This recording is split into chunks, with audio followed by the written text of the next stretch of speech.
আসসালামু আলাইকুম। 4x - 3y 6x + 5y কে দুইটি রাশির বর্গের অন্তররূপে প্রকাশ করো। আচ্ছা, ধরি a ইকুয়াল 4x - 3y এবং b ইকুয়াল হচ্ছে 6x + 5y, এটা ধরে নিলাম। আমরা জানি ab equal a + b / 2 whole square minus a - b / 2 whole square. বসাই 4x - 3y plus 6x plus 5y divided by 2 whole square minus 4x - 3y, তারপর হচ্ছে minus 6x, এটা তারপরে হলো মাইনাস হয়ে যাবে 5y divided by 2 whole square।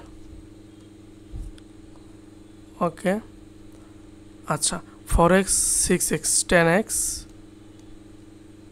Plus 2y হবে divided by 2 whole square. আচ্ছা, minus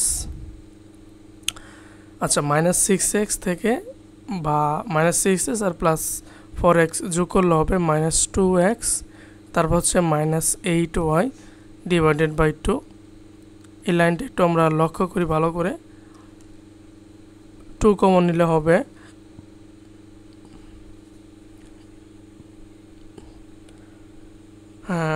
5x + y divided by 2 whole square minus, আচ্ছা আমাদের -2 কমন নেই আমরা, -2 কমন নিলে হবে x, এটা হয়ে যাবে +8y divided by 2 whole square.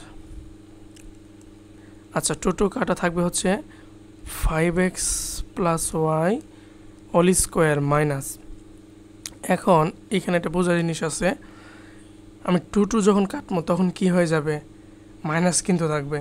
এখন আমাদের লক্ষ্য রাখতে হবে যে সবার উপরে কিন্তু আমাদের স্কোয়ার আছে, মানে এটা কি হয়ে যাবে, প্লাস হয়ে যাবে। অনেকে আবার কি করে, এটা দিয়ে আবার মাইনাস প্লাস দিয়ে দেয়, এটা কিন্তু হবে না। মানে এই যে ভিতরে মাইনাস দিয়ে ফেলে আবার দেওয়া তো যাবে না এটা, তাহলে হবে x + 8y 8y না, এটা তো আরও কমবে,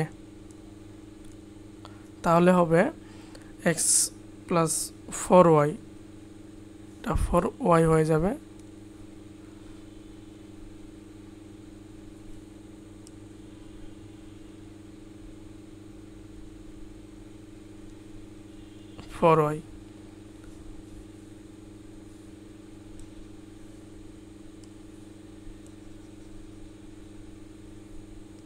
আচ্ছা, x + 4y হোল স্কোয়ার, এটাই হচ্ছে নির্ণয় অ্যান্সার।